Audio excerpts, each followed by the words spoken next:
Vale trong hun kepin Minecraft podcast rakangai tu pilapu nulapa ulana hoi kom do bial na nandilak chonga kalom hi kama pumpa podcast te thala pek nak channa ka Facebook page ka like se follow na an se achon YouTube zonga subscribe na kan thaza man ka pek ma pin khan karakan somna thamla ka page ami nandilak chonga kalom to achon aka peri lo me la follow to the like to the ka to ri lam ni dong ni lak to au lo achon to ban to ken hikam ma achon thong pang chim se lo in thong pang kong tu kha zaitin da achon ling si te mi kha achung do tu lu tin ma le ro na kha chim na ma se cholong se lo interview to te zong politic kong chon kam khel kong pum pa kong zong ma chon kan lai cha te pol kong zong khan tampi interview to te zong kha aban ra cho ma lai ma ja chon hi Minecraft podcast he tha sang pe den in kan som na a thei ri lo mi na hoi kom na u nao nu na ba chon na khwa pi via te zong kha hi Minecraft podcast te tha lang rak pe ve u din rak for feeling zong khan hi ka mu na hin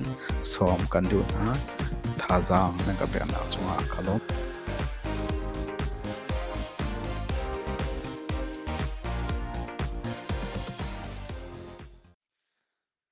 Minecraft podcast ins karak don tan na tuan dawa intro anam vam ho ban token tha za ka pe tu rak ka zo tu nan di lak chunga longlom nak tampi ka ngai e pakhat na pi ka tu tan cho kam tu zani kam dro na de ka lu hla na Facebook page he sa se ma chen YouTube zong kha follow na sa se like na kun sa se tha za ra ka pe ding in kan som na chalong sa lowen tu kha bedang cha chon chim tlak lo te se na ten ke ma cha chon tu he Facebook ka phong khat follower kan tlin si cha ka rom do tha jang pe dik khan ka Facebook ka amuri lo mi antam tukri lai mi hi dei ha kha than tla hol a shom ya mo ma cha chon share na khan tha jang ka pe ri ko tia ka ven som na sia chon tu zan he ze kon a chim na city ka du ti sia chon US Trump ma hin president he abe pi chammi ra kap le ate hom him na la chan no ngai tu se US president cho kan the cho ban to valai chong pum pi velte ni upat mi ke position se valai pi ashoi tu ti jong kem khatlai chon chima ka tham bi se chu dir mun chu le khachutlok I power angai mi president ke ro na pe tu tam pi angai chu chung abapi chem dia ro mi cho reda si ti se chon national security advisor te ram pumpi him nak cha ro nak pe tu ti khan lai hol van le ya chun a fyang lai da te ko chu ase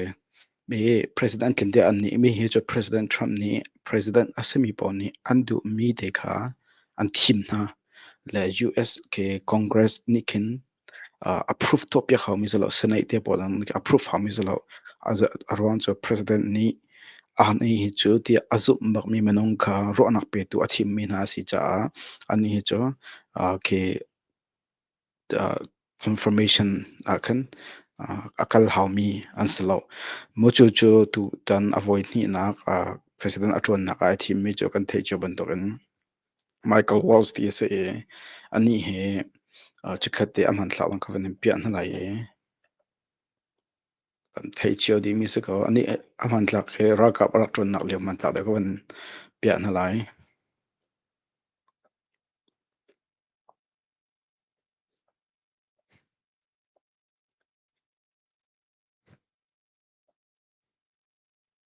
ya mi he se na van hu mi e ni he president ni tu ko van chimi rampom pi him nak cha ro na pe tu athim mi ka se lama thim nak ra to te ka he mi tam pi ni khen thon ni khan US mi pi ni hin Trump kha tlampal te ke anak lam pi ron cha ni he democrat le zong ni zup mi se republican le zong ni zup mi se ma cha chon a hoponi thalang ra pe mi se e ma hin ha he me ani he ton kan chim cha ke a hlan zong kham video zong kan rak chim cha mi ko mi te rakap dong rak tron mi se ma chon USA House of Representatives dong akhan sapi to mi se ton atu ka chimban to kan Republican dong ma chon Democrat dong ni an upat mi ma chon am bau chan mi se ma si te ka ai tlak ko ti mi atir hun kha a ho poni khan an bak chau hlan kho mi se e alon che thlak khata khan US rakap ni Houthi na polte Yemen khwa yummi makhin na song sang tapong kan tikula jete US ni tapong antal na cha tapong na pol kha dau na dinga ke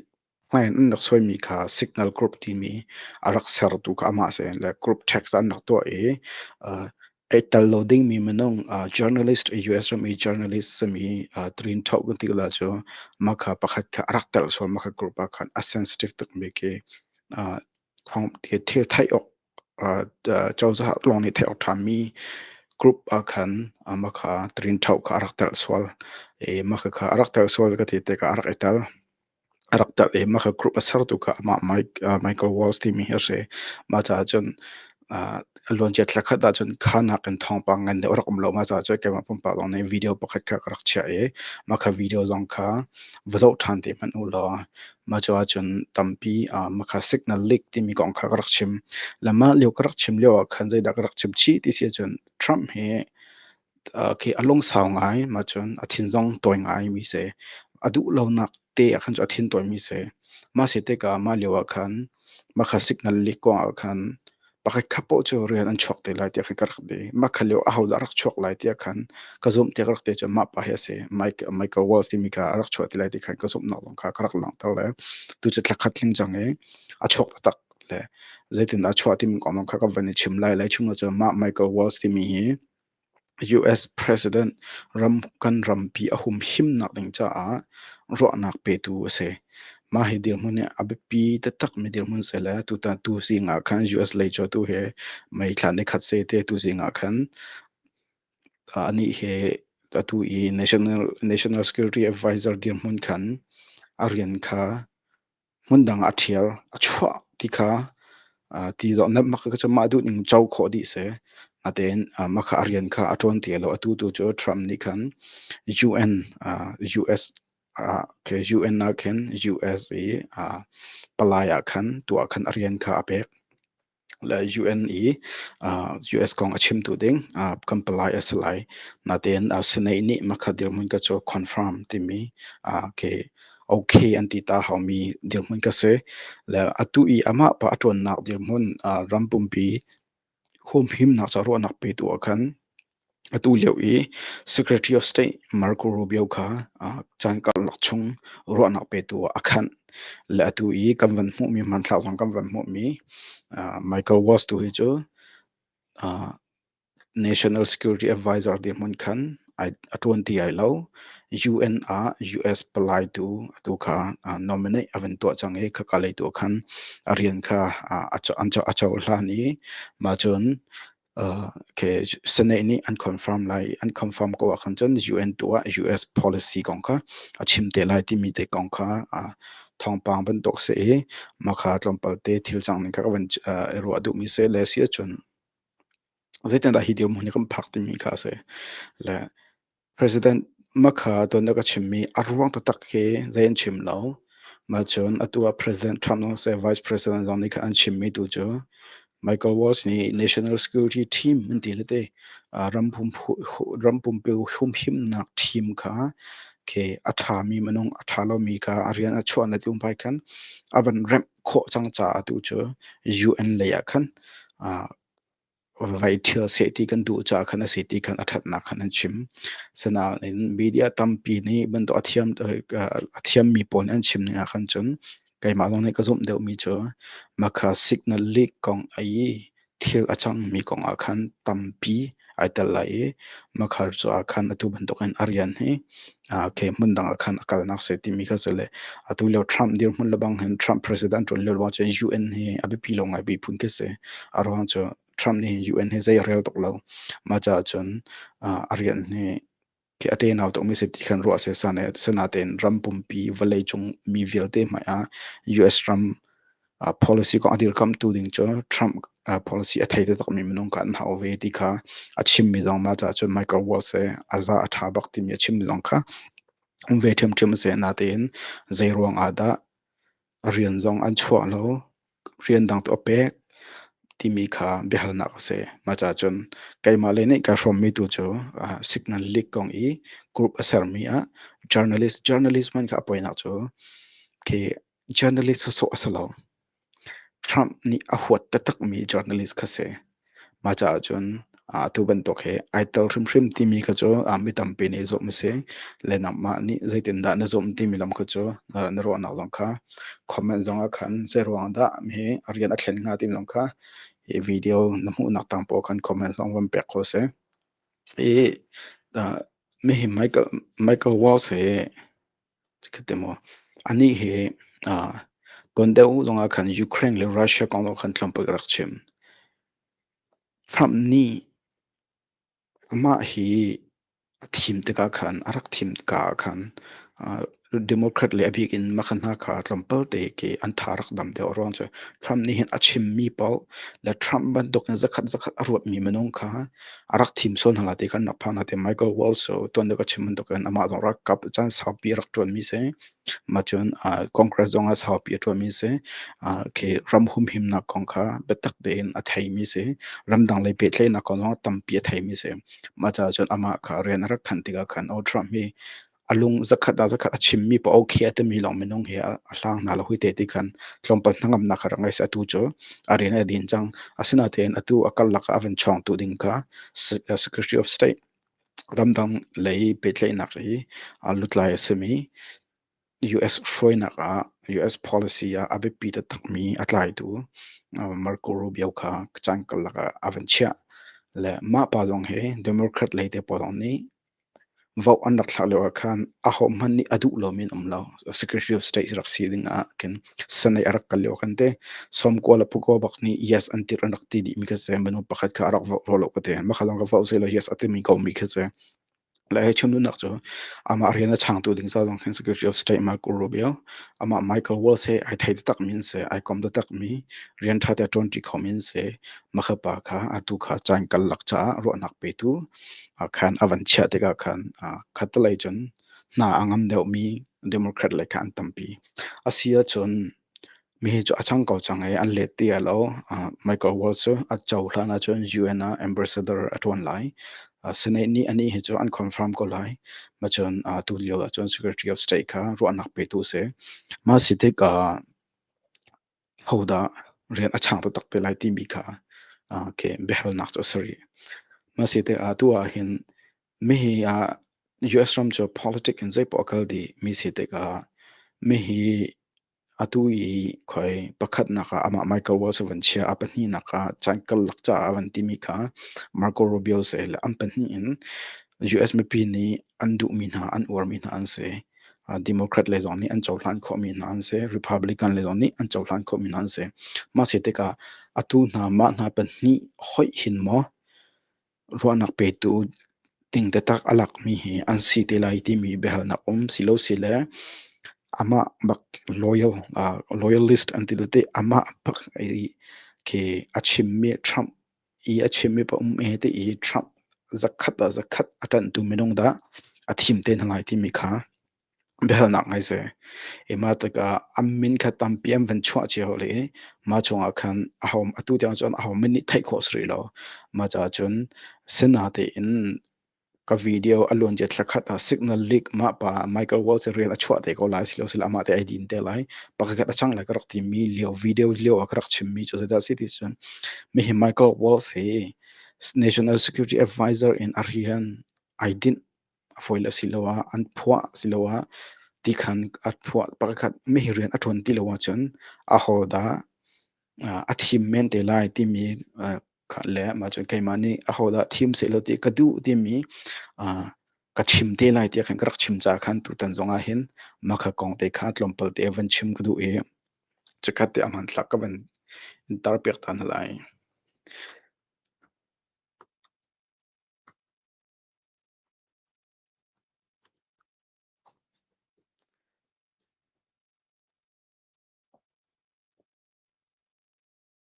se sia chun amhan thlak ta lo hin zelo to website kavan call mi tu kavan tal lai e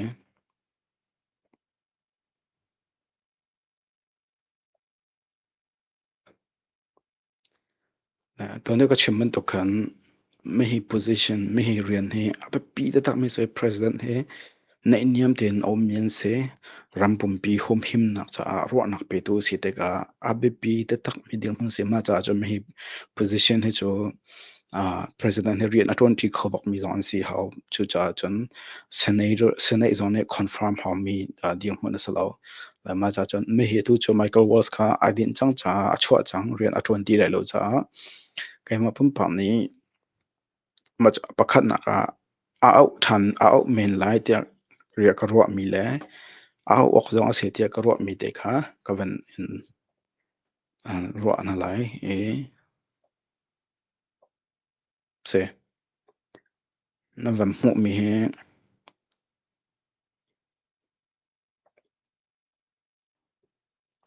a screen ka van enter do ta lai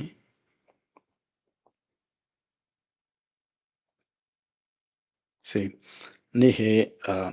amin ka van mu te ka Mike Pompeo ti se Mike Pompeo he Republican chu se Trump i akum khat na arak ton leo zonga khan ani dong he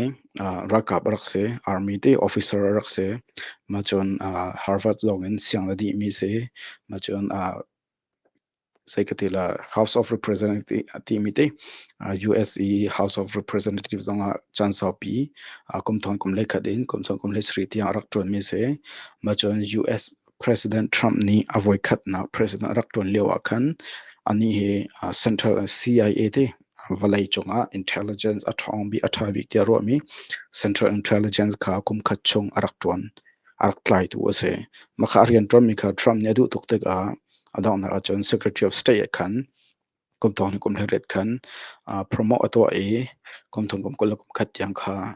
an tham di yang kha an ton te le ma hi ama aton leo longa khan rian tampian rak ton kho ma cha chon me hi he ani zong he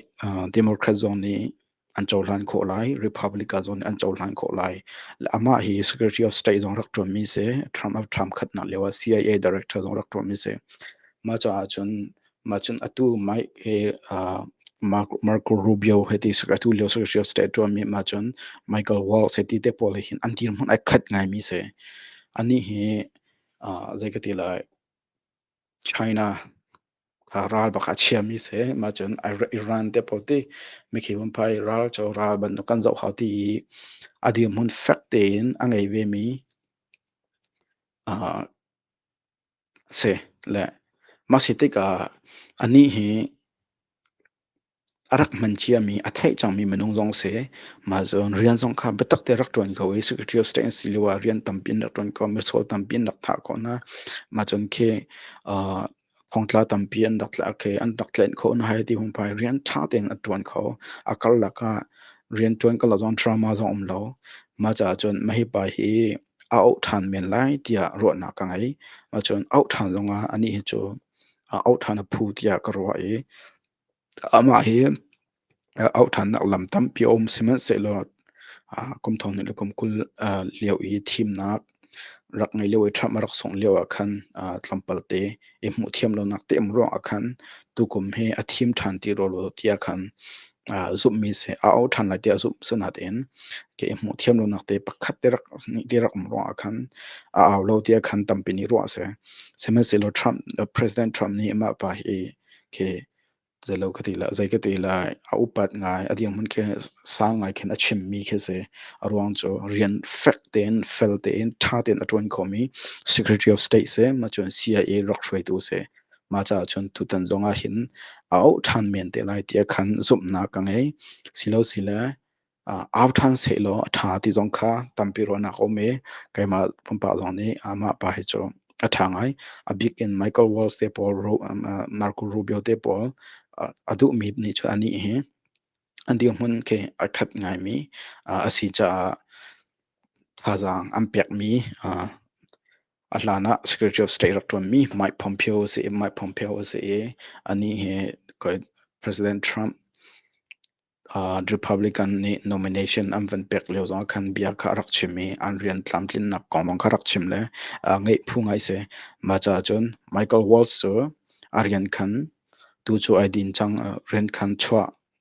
ren dang a thial te arian khan thial si chang cha ama arian US Trump hum him nak cha president sena ro nak pe tu ke position abe pi da tak mi hi ma ani hi ram dang pe thle nak le ya mon chi jong rak ton chang mi se CIA rak shroi chang mi dong se rak kap dong se Harvard vale jong siang thabik hi law jong siang le jong ati mi se cholong salo in le la seri ti chon congress ate House of Representative an kum sau pi rak to mi se Democrat le zong tha te be ro athiam mi se Republican zo le zong be ro athiam mi se ma chon ram dang pe tle nak shrim shrim le ram pum phi hum him nak a chon thil a thei de tak mi experience angai de tak mi ma chon a ro an adir mun fact in mi pi se zonga media se zonga apchim khomi asi cha Trump cha chon ama hi out han lai out han chon rem foi big se arong cho lu bakhan to ading a thei chol lai ma cha chun semen se lo zai a hoda thim lai ti chu kan thailo kai ma hom pa ka ro nak le mi tam pi ro nak mi kha ka ven in ro mi na si cha ton de wa krak chim cha mi kha a Michael Waltz he signal li kong silo pa khal ron zong rian atin a khau men si ti krak ti aidin na chun a hoda ama arian kong a khan a chang tu slide ti mi kha ka chim than ti lai ti ka ti cha tu ta na hin atu ban tok in USE ABP that mean National Security Advisor to the President timide makha position ma mai Pompeo hi out than kho mi se jo out than se lo ti jong kha mitam pi ni an du mi se ke ma pum pa ni ani jo menong jo du di tim lo sama se lo Michael Waltz te Paul adu tu Marco Rubio te Paul adu tu ni hin jon ama he jo du lo ok thalo medium hun ban to khan si cha tu ten na hin tu ten gam phon khata ma kong te ka van chim du na se hi video arak zaw tu nan di lak chunga kailom kallo te in share na an tha jar ka pe ka Facebook page on line na ka bomo follow jong rak to shim shim mo aka to lo mi nan tam tuk ri machan ka video vel te he tha den ga zaw te ka 90% zakhata som ko he ka Facebook page a like ya follow lo mi nan se kalom sinat en like le follow ka voi kha voi ni click pakha pan hi te long si ko cha tha jang ra ka peu ka cha chan tha jang se ma chon tu ban to en video te te jong ka ban thla than te ka ke Facebook nama Facebook a khan ya YouTube za khan direct khan ka video thar phan he ti um phai te jong kha notification ti thai tar na aven in to na lai cha tu tan ka video te jong he share pa bu khan like le follow jong kha kam page kar to lo YouTube jong a khan zo kho se tu cha hi video te tha jang na ka pek long so lo in ka page kha tha jang ra ka pe ri u thei ri lo min an hoi level te jong kha ke like le follow som na kan ke invite rak to ve na lo kan page a kan tong lo ma na lai tu tan kan bro na cho ma bian se inu video kan tong te na lai